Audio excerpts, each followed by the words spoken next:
End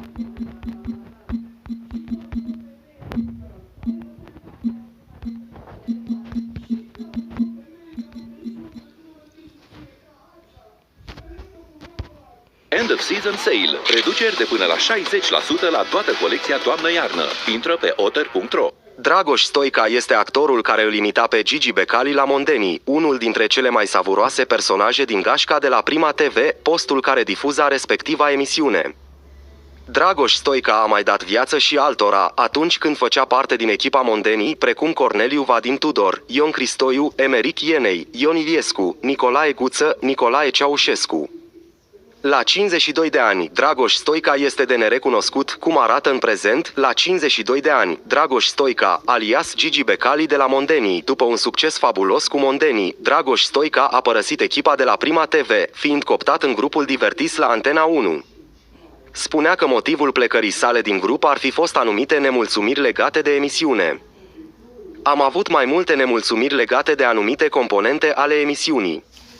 După părerea mea, emisiunea a luat-o pe o pantă vulgară, iar eu nu mă mai regăsesc în acest format, a spus, la un moment dat, Dragoș Stoica despre finalul poveștii alături de Mondenii. Dragoș Stoica s-a retras încetul cu încetul din lumina reflectoarelor și a vrut să facă anumite schimbări în viața lui ce s-au dovedit a fi radicale. A renunțat la meseria de actor și s-a implicat în alte proiecte dragi lui. În prezent este angajat la Radio România Actualități, la Postul Național, unde are o emisiune de succes, potrivit Cancan.ro, identificat cu Gigi Becali sau Corneliu Vadim Tudor, pe care îi parodia la Mondenii și la celelalte show-uri umoristice din care a făcut parte. Dragoș Stoica vorbea acum câțiva ani despre meseria de actor. Lumea e de părere că aceste două personaje îmi ies cel mai bine pentru că nu a apucat să le vadă și pe celelalte mai des.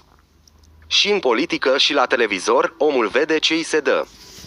Eu cred că am mai multe personaje pe care le fac foarte bine, pe lângă Vadim și Becali, Iliescu, Năstase, Vanghelie, Joană, Mircea Dinescu, Cristoiu, Valentin Stan, Emerici Jenei, Cornel Dinu și Sorin Ovidiu Bălan. E bine să fie diversitate, unora le plac personajele ca botine. Celebra Antonia a fost implicată într-un scandal controversat, după ce o tânără de 27 de ani, Mihai Bendeac, era certat cu Gabriel Cotabiță. Actorul regretă: "Iartă-mă, deși e prea târziu. Mi-am dovedit că sunt un om prea mândru." Florin Salam, motivul pentru care Larisa de la Casa Iubirii a transmis un mesaj.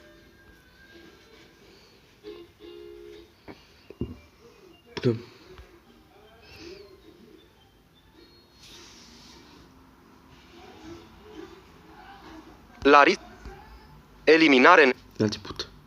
Celebra Antonia a fost implicată într-un scandal controversat, după ce o tânără de 27 de ani, Mihai Bendeac, era certat cu Gabriel Cotabiță. Actorul regretă: "Iartă-mă, deși e prea târziu. Mi-am dovedit că sunt un om prea mândru." Florin Salam, motivul pentru care Larisa de la Casa Iubirii. Eliminare neașteptată la Survivor All Stars. Adio lux și opulență. Cum arată camera de la azilul din Ghermănești în care stă acum Irinel Columbeanu? Sorinel copilul de aur, Simona Halep, Emil Rendlearu, Babi Minunea, Copiii Dan Ciotoi a fost internat în spital. Rona Hartner își Carmen, fiica Jador își cere Ana Maria Prodan l-a șters definitiv pe Laurențiu Reghe-Kampf din viața ei. Gigi Becali, Regele Manel, Costel Biju trece, Dorian Popa și Claudia Iosif, Ion Iliescu, Puia și Sișu reacționează după ce au fost acuzați de Dana Marihuana că nu au plătit-o. Artista susține că a fost păcălită de La Familia. Ce bani ți-am Stella, mătușa lui, probleme de sănătate. Prezentatoarea nu va mai apărea la TV câteva zile. Andreea Esca a anunțat că se confruntă cu probleme de sănătate și va fi nevoită să stea acasă câteva zile. Prezentatoarea de la ProTV a mers la medic pentru câteva investigații. De mai bine de un sfert de secol, Andreea Esca este cea mai apreciată prezentatoare de la noi din țară. Vedeta i-a obișnuit pe telespectatori cu aparițiile sale la știrile ProTV de la ora 19, de luni până vineri, însă mai sunt momente în Dorian Popa, Jador renunță la adresa lui Laurențiu Neteo Trandafir, actrița Natasha, Adriana Bahmuț, Ana Maria Jador sus, Bogdan de la câți bani câști, Dragoș Bucur, Bianca Drăgușanu, Florin Salam ar fi implicat în prima s-a despărțit că fosta zână. Bendeac s-a dus peste Dan Negru. Scandalul de la Iumor s-a stins la Canal D. Actorul era exasperat. Mihai Bendeac detona bomba la mijlocul lunii septembrie a anului trecut. Părăsea în urmă. Bilanțul cum s-a filmat. Inspectorii ANP. Suma este Ion Pârnică cu vedeta lui Capa. Alex Bodi face mare la un restaurant. Control judiciar. Manelistul Dana Chivoa. Pescobar a făcut Mihai Bendeac dezvăluiri șocante despre mama lui. Tu ai vrut să mă omori.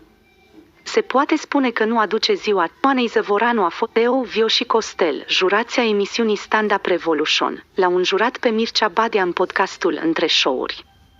Prezentatorul de la Antena 3 a fost anunțat de colegul Cătălin Măruța ziua de... Bă, ascultă-mă! Viața asta te aruncă în niște situații în care poți să te descurci sau alegi să nu. Și că indiferent ce alegere ai lua, să te descurci, să mergi înainte sau să nu, este în regulă. Orice ai face, nu trebuie să te juci. Familie? Coli. Am fost să mai... Foarte bine. Este sigur. Bun găsit. Credeai că e Credeai că e doar pentru femei? Nu. E și pentru bărbați. Descoperă noul card Salt Pink.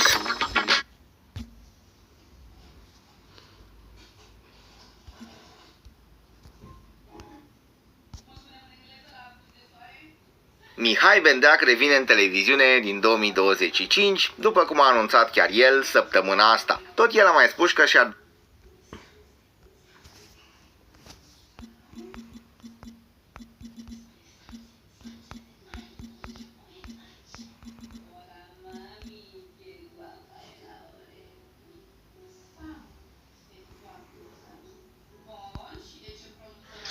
Mai ai mă pulpițe? Mă rog.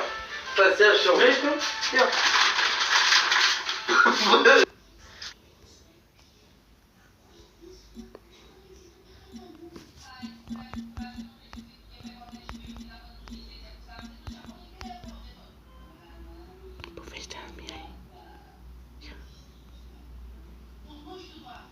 Mi-a scris o fată de 15 ani, mă, o fată de 15 ani și mi-am dat seama că e profilul ei, că mi intrat pe profilul și m-am uitat, eram șocat. Bine, avea și foarte multe, se machiase, nu știu ce.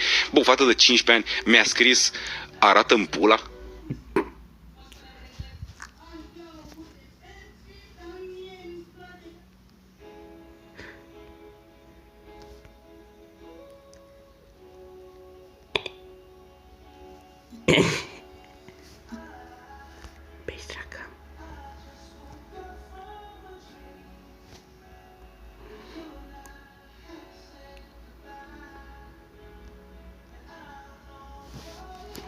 Șmecher Cox.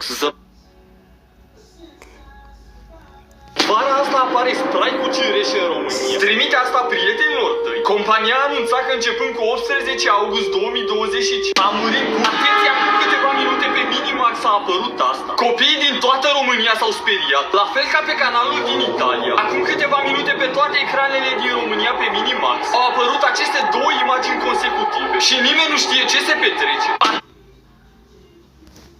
În câteva ore...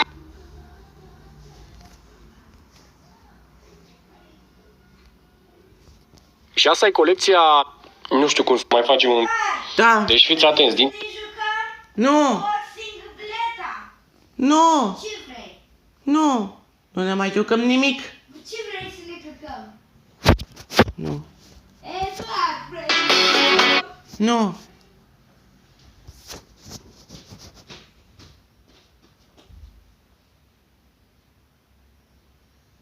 Muie. Muie? Muie, dar muie. Ana sânge muie, pula la la. Uite, dar pula la la la la. Mă băgam în pula. Eduard! Liniște! Nu, dă-te jos! Dă-te jos! Nu! Mamă, de ce, spune-mi, de ce ești jos la volan? De ce l-ai jurat pe ăla din audio? De ce l-ai jurat? Cum adică? N-am jurat. Ai spus de unde vine? Nu vezi, bă, nenorocitule, că nici măcar... Ce faceți, mă, frumoșilor, mă? Am o ghicitoare.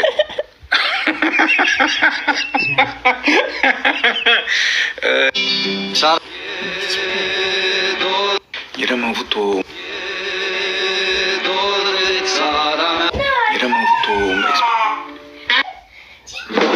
Bă, având în vedere că...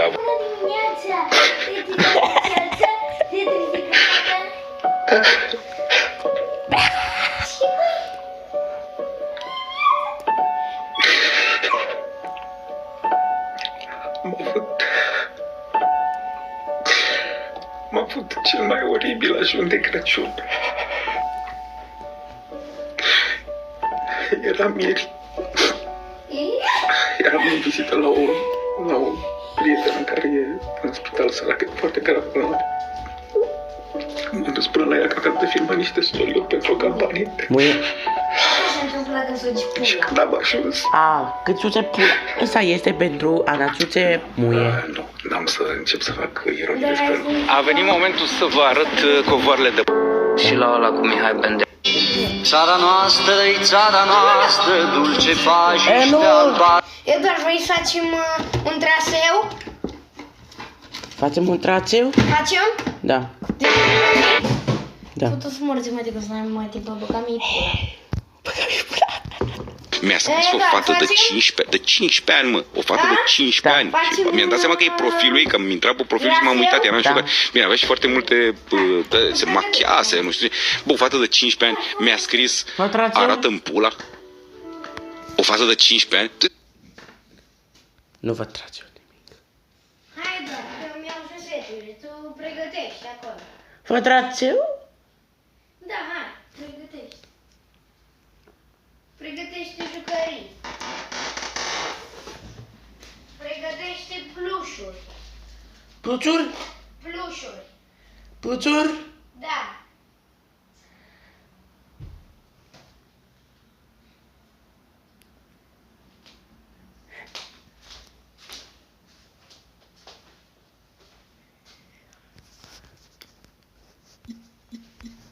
Bun, Eduard.